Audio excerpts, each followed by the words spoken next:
Room 9. The heavy rain hammered down on the windshield, blurring the highway and casting a sheen of silver across the black asphalt. Jake squinted, trying to focus on the road, but exhaustion tugged at him. He'd been driving for hours, chasing a business deal that had gone sour and left him scrambling. It wasn't supposed to take this long, but his GPS insisted that he was still hours from the next town. Lightning cracked in the sky, illuminating a faded, flickering neon sign ahead. Blue Moon Motel, vacancy. Jake sighed in relief. He didn't care what it looked like. He just needed a bed, a hot shower, and some sleep. As he pulled into the gravel lot, the tires crunched beneath him. The place looked like it hadn't seen renovations in decades. The paint was peeling, and the sign buzzed ominously, casting a sickly blue hue over everything. Only 3 other cars were parked, and none of them looked occupied. Jake hesitated for a moment. It wasn't ideal, but it wasn't like he had many options.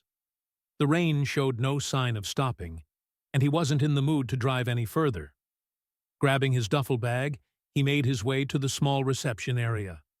The door creaked as he pushed it open. Inside, a musty odor hit him immediately, mold mixed with something metallic and stale. Behind the counter sat an elderly woman, her white hair pulled back into a tight bun. She looked up from a crossword puzzle, her eyes cold and vacant. "You need a room?" she rasped, her voice like sandpaper. "Yeah, just for the night," Jake replied, handing her his card. She eyed him for a moment before swiping it through the ancient card reader. Without a word, she handed him an old-fashioned key attached to a heavy brass tag that read, Room 9. "End of the hall," she muttered, her eyes already drifting back to her puzzle. "No breakfast." Jake nodded and turned to leave, feeling the woman's gaze lingering on his back as he stepped out into the rain. Room 9 was at the farthest end of the row, tucked into the corner of the building. The exterior light had long since burned out, leaving the area shrouded in darkness. Jake fumbled with the key in the lock, finally managing to push the door open. The room was worse than he'd imagined. The air inside was damp, and the wallpaper peeled in long, curling strips. A single dim bulb buzzed overhead, casting eerie shadows across the dingy furniture. The bedspread was a faded floral pattern, stained in places he didn't want to think about. The window was covered by heavy, moth-eaten drapes that barely hung on their rod. Jake dropped his bag on the floor and collapsed onto the bed, the mattress creaking beneath his weight. He let out a long sigh, staring up at the cracked ceiling. The rain outside had slowed, tapping rhythmically against the window. He reached for the remote on the nightstand, hoping for some white noise to drown out the unsettling vibe of the room. As he clicked the power button, the ancient television sputtered to life, the screen flickering with static. Jake pressed the buttons, flipping through channels, but all he got was more static. Frustrated, he turned it off and decided a shower might help him relax. The bathroom was as bad as the room, yellowed tiles and a rusty shower head. He turned the knob, and after a moment, hot water sputtered out. Jake stripped and stepped under the stream, letting the water cascade over his aching muscles. Suddenly, the lights flickered. He froze, staring at the faint outline of his reflection in the fogged-up mirror. The room dimmed for a moment, the sound of the water muffled, as if something were blocking it. "Just the storm," Jake muttered to himself, shaking his head.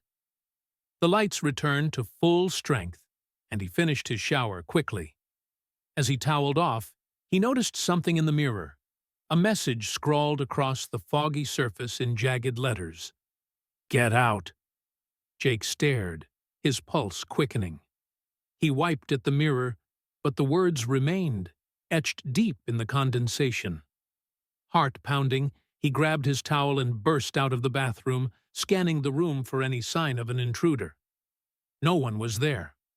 He hurried to the window, pulling the drapes aside to look outside, but the lot was still empty, save for the same few cars parked where they had been when he arrived. He considered leaving, driving through the night, but the thought of the endless highway in the dark was almost worse than staying in the eerie motel. Probably just a prank, he muttered, forcing a laugh. Kids messing around. He climbed into bed, leaving the bathroom light on for comfort.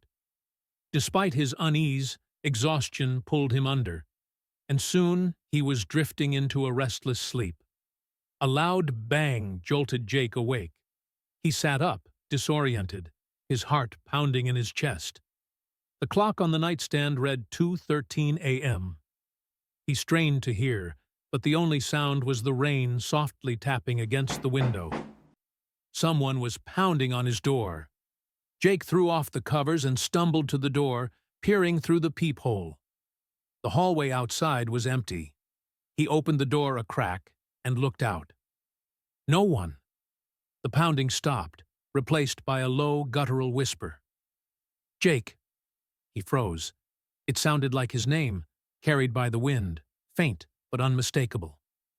Jake! It came again, closer this time. He slammed the door shut and backed away, his pulse racing. His mind scrambled for a logical explanation, but there was none. He hadn't told anyone his name since he'd arrived, and yet, someone, or something, was calling him. He rushed to his duffel bag, grabbing his phone. No signal. The rain outside had turned into a torrential downpour, lightning illuminating the motel for brief seconds at a time. Desperate, he tried to turn on the TV again, hoping to drown out the whispers. But as soon as he clicked it on, the screen flared with static. And then, within the static, shapes began to emerge. Dark figures moving, swirling, forming images that twisted Jake's gut with fear. He saw a woman, pale and hollow-eyed, her face gaunt and bruised. She stood in the motel hallway, right outside his door, staring at the peephole. Blood dripped from her hands, pooling onto the worn carpet beneath her feet. Her mouth moved, forming silent words. Room 9. Jake backed away from the TV, his stomach turning. It couldn't be real. None of this could be real. The door rattled violently, shaking on its hinges. Someone, was trying to get in. The whispers grew louder, filling the room, circling around him. Jake, let me in. He grabbed the key from the nightstand and bolted for the door, his heart racing. He had to get out. He couldn't stay here any longer. But as he reached for the doorknob, the door swung open on its own. There, standing in the doorway, was the woman from the TV, her lifeless eyes locked onto his, her lips curling into a sickening smile. Welcome home, she whispered, stepping forward. Jake screamed, stumbling backward. His legs hit the bed, and he collapsed onto it, scrambling to push himself away from the advancing figure. The room grew colder, the air thick with the stench of decay. I've been waiting for you, the woman crooned, her voice a twisted melody. So long, so lonely. She reached out, her cold fingers brushing against his face. Jake flinched, but her touch was solid. Real. No, he shouted, kicking at her, but his foot passed through her like smoke. The door slammed shut behind her, trapping him inside. Jake's head spun, his vision blurring as panic set in. You can't leave, she whispered. Not now. Not ever. Her face began to change, melting into something grotesque. Her eyes hollowed out, her mouth stretching into an unnatural grin that split her face in two. Blood oozed from her skin, dripping onto the bedspread, staining it dark red. Jake screamed again, thrashing, but there was nowhere to run.